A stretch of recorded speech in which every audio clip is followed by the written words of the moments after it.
What is up, guys? My name's Jordan. I'm back with my old man Howie, and in this episode of the GoToGuys podcast, we discuss the Odyssey, LeBron James joining the Philadelphia 76ers, and the NCAA College Football jersey patches.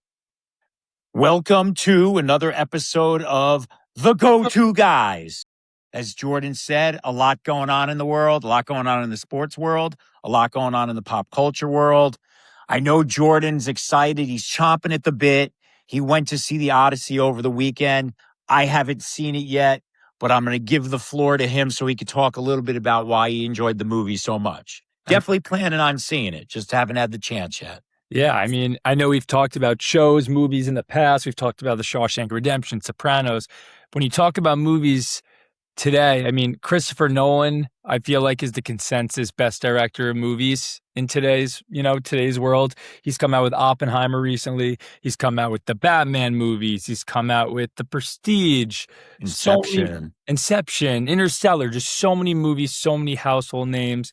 And for this movie, when you have a cast or a lineup with Matt Damon as the lead, Anne Hathaway, Tom Holland, Zendaya, and so many more, it's hard not to consider it to be one of his, better movies, if not his best movie. And, I don't want to get into spoilers or anything, but just watching it, it's a 3-hour movie, very long, usually not into the super long movies, but obviously there's a few that stand out, whether it's The Avengers or it's Avatar, just so many different movies. And I have to say that the Odyssey, I've yet to place it where it lands in my top 5. I've yet to place it, but I can definitely say it's in my top 5 just between all the amazing actors and actresses in the movie. And Christopher Nolan obviously directing it is a huge plus. Yeah, I'm looking forward to it. I'm a big fan of Matt Damon, Anne Hathaway, some of the other stars in the movie. From what I understand, it's still selling out in a lot of places, especially on the higher end screens. In fact, I heard that some people are even reselling their tickets to see it on the high end screen. So can't wait to check it out, especially with the way you've been raving about it. I know, I'm a little embarrassed because I actually didn't see it in the IMAX, 70 mm screens. So I think I need to go back and watch it on the big screens, but I was able to sit back row in the theater I was at, in a full sold out theater. So happy about that, but I definitely need to go back and watch it. So maybe I'll watch it with you on the big screen, but absolutely breathtaking, unbelievable movie. Definitely in my top 5. I can go on and get into specifics why, but I really don't want to spoil it because I think everyone, including you, should watch it and, live it for the first time. But absolutely spectacular. And who knows when his next movie is going to come out? I mean, it's probably 3 years until Christopher Nolan's next movie comes out, but I don't know how he's going to top this one because this one, between the cast, the setting, the scene, like everything was just spectacular. And it's hard to make a movie like that. Definitely. So moving on, I think the other big thing, at least in sports, that took place over the last week. We've talked about it on several shows, and a lot of people were waiting for this version of the decision for LeBron James. After a lot of consideration back and forth, he ended up with the Philadelphia 76ers. You called it. Listen, when we talked about it, from my perspective, I think at this point in LeBron's career, he really doesn't have much left to prove. I think if anything, it's about winning championships. Agreed. And I felt that the 76ers, after getting Jaylen Brown, were in the best position to win championships. From what it seems in the press that around Fanatics Fest, that LeBron got wooed by the coach. Apparently, Nick Nurse was the only coach who was out there on a team that was soliciting LeBron to actually reach out to him. Players on the team reached out to him, and he's a 76er. Yeah, he is a 76er, and I'm very interested to see. It's just a crazy turnaround because if you're a Sixers fan, you get swept by the Knicks, and obviously we're Knicks fans, but you get swept by the Knicks after a grueling series with the Celtics. You beat them in 7 games, you're feeling good, then you get swept, and it's like, where do you go from here?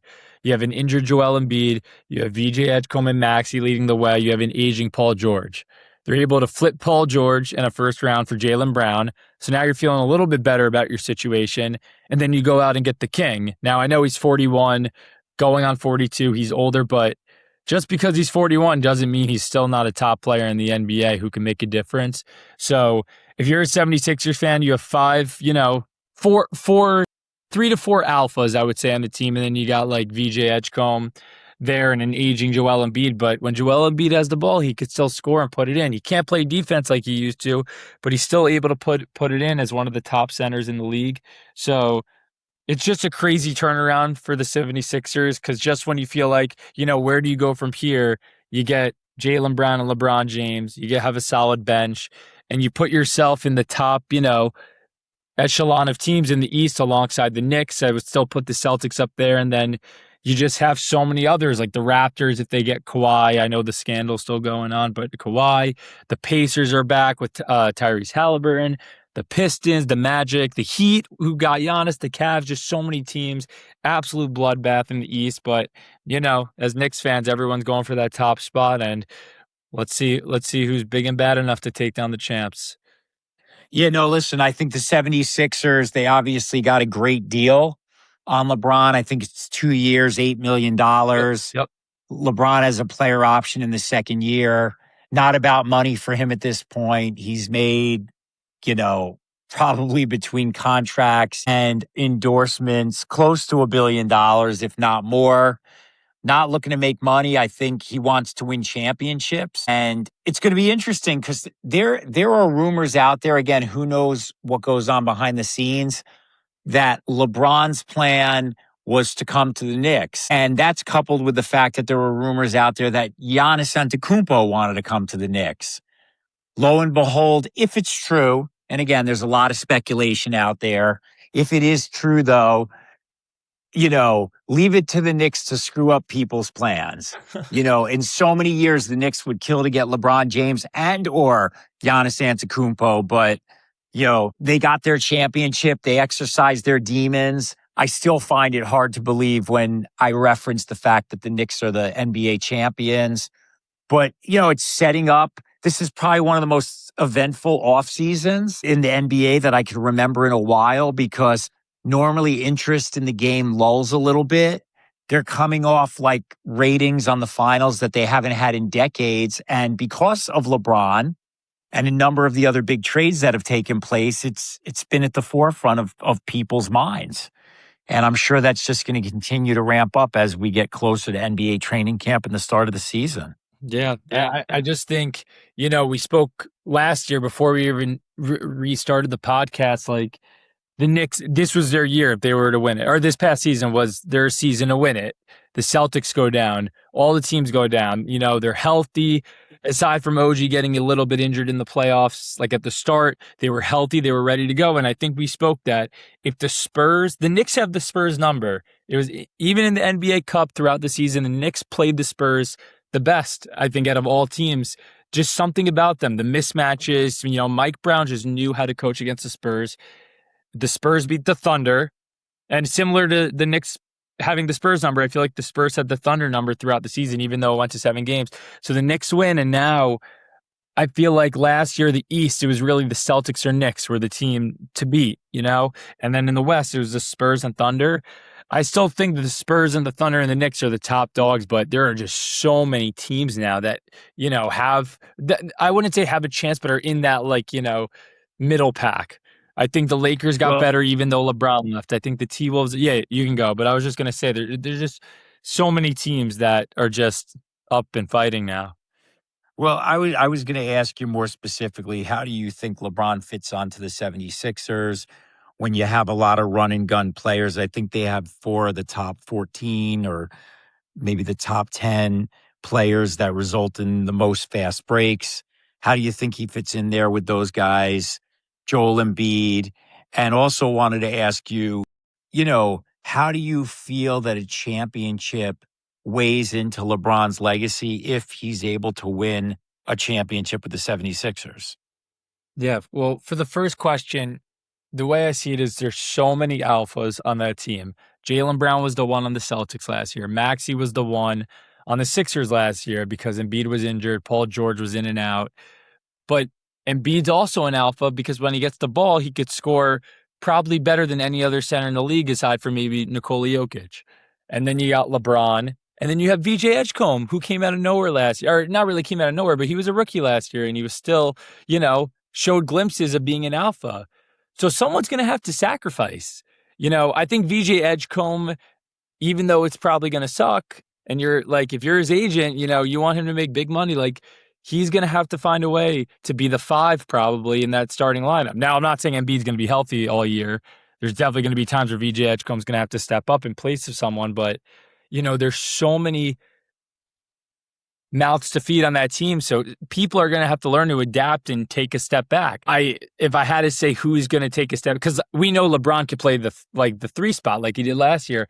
I think Jaylen Brown's probably going to have to. I think Maxi's the guy. I think if they want to win, Maxi's the guy. He's going to be the facilitator. He's going to be the guy on fast breaks. He's going to be the scorer as well.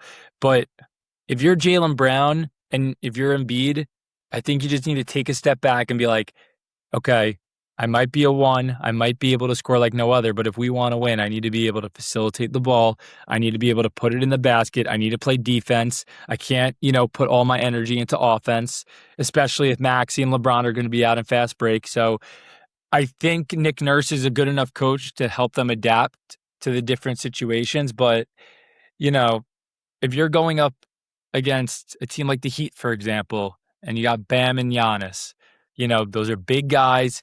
Giannis is fast. They're physical. LeBron's older. Jaylen Brown, I think, can handle himself, but Embiid's going to be injured.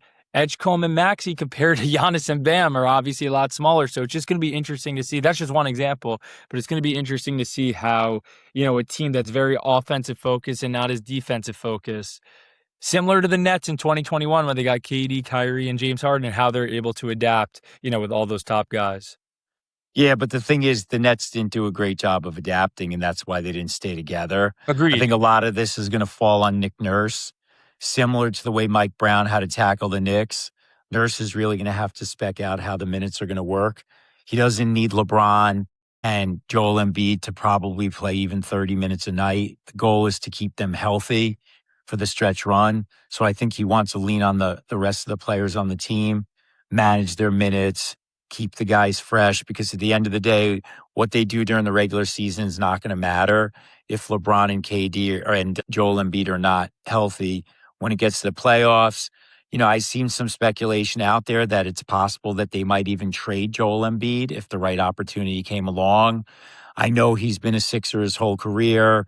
Just like a lot of other things in life, people tend to get emotionally connected to players like who've been with their team for the whole career.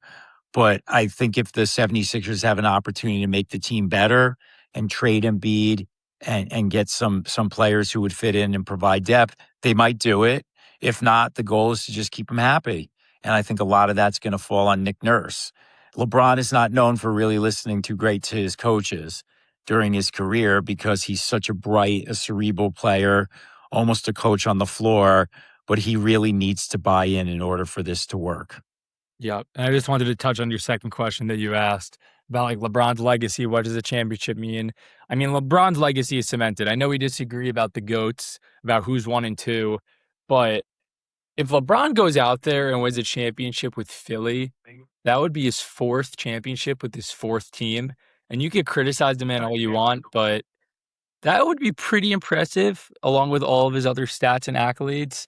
I mean, he's the leading scorer. He's top 10 in literally everything.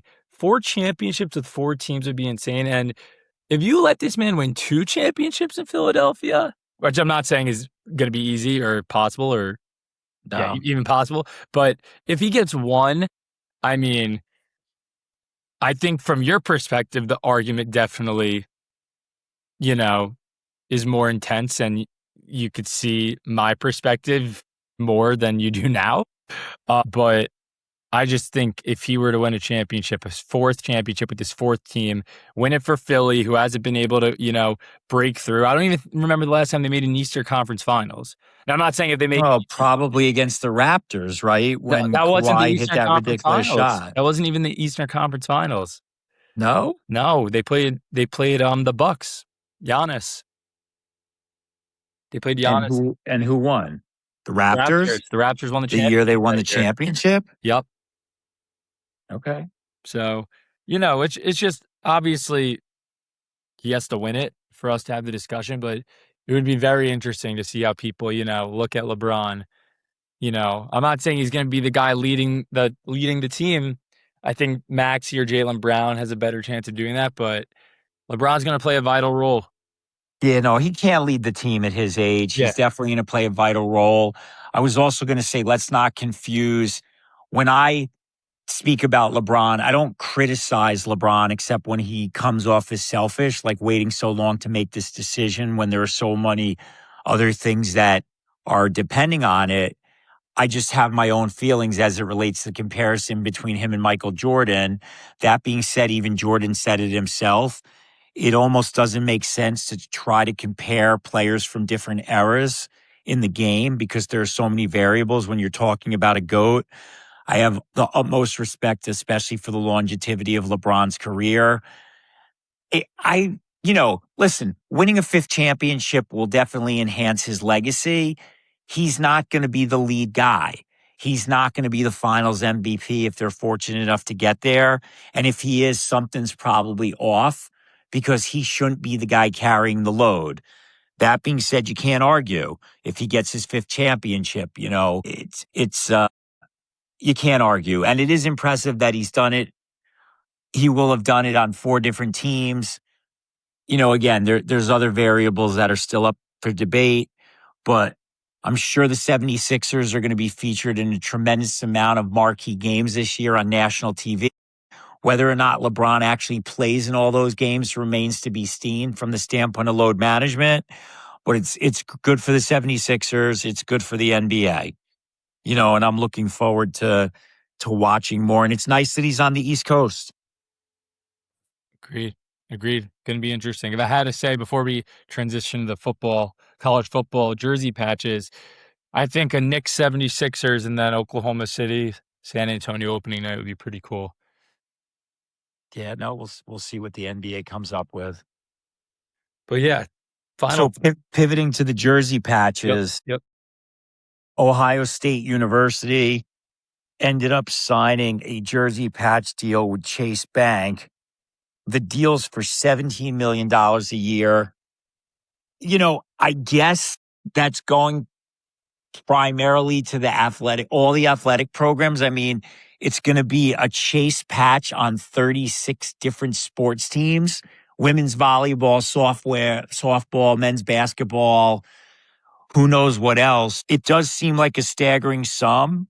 I also think Chase is going to be featured in the stadium, so I guess they'll be at the shoe as well. I think there are other programs that are going to follow with these deals. I wouldn't be surprised if Michigan really wants to do that, to see them even get more than 17 million, but it's mind-numbing when you hear these numbers. It's just crazy to see the turnaround in college sports, just how NIL has shaped the game. And you could just see it with Indiana, like last year, for example. They just played the transfer portal. They played the NIL game the right way. And who would have thought Indiana would have been champions last year? You have like the top dogs, Ohio State, Oregon, Georgia, Michigan. Like, I know Michigan won and, we were there, but I feel like we didn't even have a big NIL, not deal, but we didn't really utilize NIL to the best of our abilities when Michigan won the championship in 23, 24. It's crazy to see how it's, changed over the past 5-6 years, and how the fact that we're going to see JP Morgan on Ohio State jerseys is just unbelievable. No, it's evolved very quickly, but that was right in the infancy of money being able to be paid to the athletes. In fact, I think that the decision, at least the year that Michigan won the national championship, it may not have even been in effect at that time. I thought maybe the following year when they brought back like Blake Corum and some of the other big guys, Colson Loveland, for one more year, maybe the money came into play. But as you said, it's accelerated significantly since that time. If you don't have a structure set up to bring NIL opportunities to your players, if you're not working out contracts when you're soliciting those players, committing to pay them a certain amount of money, if they're a star, they're not going to come. Mm-hmm. And you can't blame these athletes because nothing is given in this lifetime. college careers are often different than pro careers. You have college players staying in college longer than they otherwise would because of some of this guaranteed money. And these guys have every right to maximize their talents and get as much money as they possibly can. And as you said, if you're not a school that has a structure in place to foster these type of deals and raise money that you can get to these players, you're just not going to be competitive. It's just not going to happen.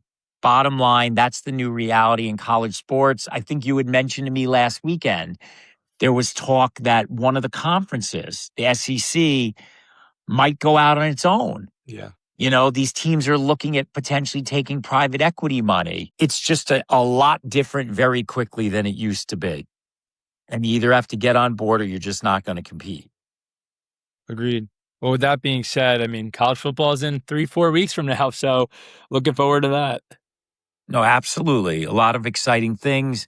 As you said, with training camp, we're going to start having some shows where we talk about previewing fantasy football. Jordan watched a classic movie last weekend by the name of Stand By Me, coming of age movie. We're going to talk about that in an upcoming show and just a lot of exciting things. A lot of exciting things. A lot of exciting things, especially in a dead period of sports, I would say. There's a lot to look forward to. Yeah, we're getting to the point where there's not a lot of dead periods. Yeah. Because there's always so much going on. Again, we appreciate everybody tuning in. Jordan's been doing a great job posting short videos, trying some different things. Our YouTube channel, you know, I think we've got over 20 subscribers. We'd love to get that up. 25. 25. I think we're up another one. That's great. It's not me on multiple accounts, which is a good thing. And again, we're soliciting sponsorship deals left and right. We can't even decide which one we want to take first, but feel free to reach out and get in line. We appreciate everybody's support, and we just hope you continue to tune in. Yep.